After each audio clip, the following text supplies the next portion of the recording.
Hello friends, English मस्ती with Sahu sir class में आपका स्वागत है।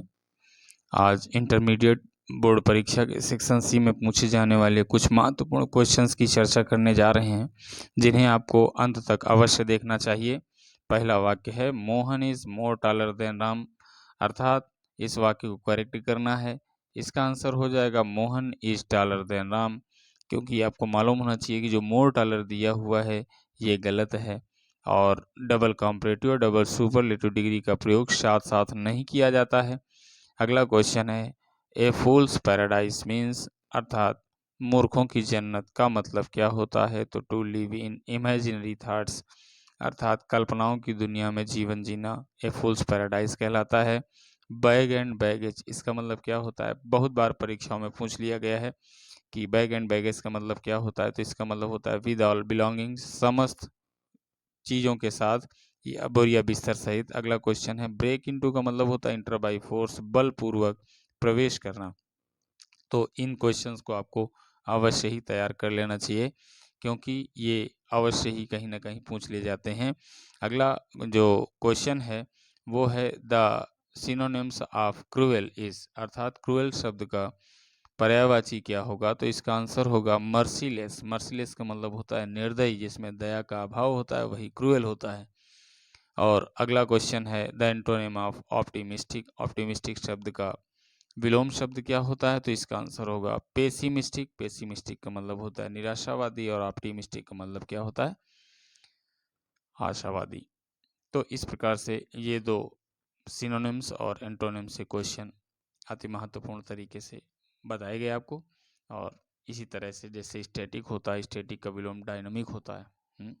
इस तरह से आप इनको याद कर सकते हैं, लर्न कर सकते हैं। सिर्फ कुछ नहीं करना, आपको ध्यान से वीडियो को देखते रहना है। और इसके बाद अगला जो क्वेश्चन होगा वो ये है कि government by one person is called, अर्थात एक व्यक्ति के द्वारा जो सरकार चलती है, गवर्नमेंट चलती है, उसे क्या कहा जाता है?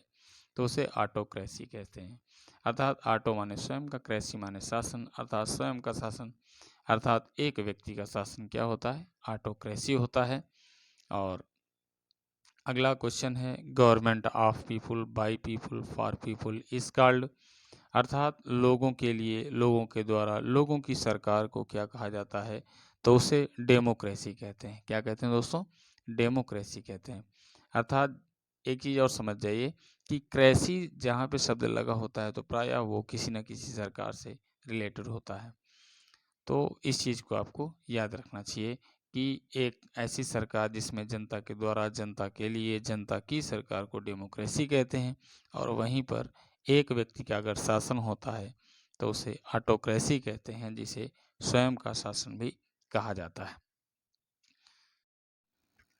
और इसी प्रकार से अगर आ जाता है कि गवर्नमेंट बाय रिच पीपल, अर्थात धनी लोगों के द्वारा जो शासन किया जाता है तो उसे क्या कहते हैं? एक बार ये भी क्वेश्चन पूछा गया था कि ए गवर्नमेंट बाय रिच पीपल क्या कहलाता है? तो दोस्तों उसे प्लूटोक्रेसी कहते हैं।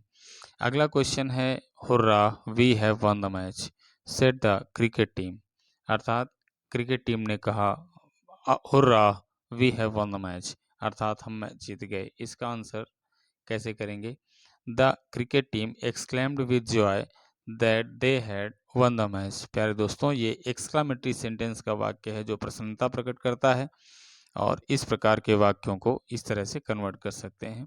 और अगला क्वेश्चन है she said to him alas he is undone, तो इसका आंसर हो जाएगा she exclaimed with sorrow him that he was undone, अर्थात जहाँ पे इलास आ जाता है तो वहाँ दुख प्रकट करता है, तो यहाँ पे एक्सक्लेम्ड विद सारो हो जाएगा। और जहाँ हुर्रा, आहा, याहू आ जाता है तो वहाँ पर एक्सक्लेम्ड विद जॉय में से टू को बदल दिया जाता है। तो प्यारे दोस्तों, ये एक्सक्लामेटरी सेंटेंस के एग्जाम्पल हैं जो कहीं ना कहीं परीक्षा में पूछ लिए जाते हैं। और कम्पिटेटिव एग्जाम में भी या यूपी टेट सी टेट की परीक्षा होती है, वहाँ पर भी ये क्वेश्चन पूछ लिए जाते हैं। तो इस प्रकार से ये डायरेक्ट से इनडायरेक्ट वाक्यों को कन्वर्ट किया जाता है। और एलास, आह, दुख प्रकट करने वाले शब्दों के लिए एक्सक्लेम्ड विद सारो का प्रयोग करते हैं। और इसके बाद अगला क्वेश्चन देखते हैं।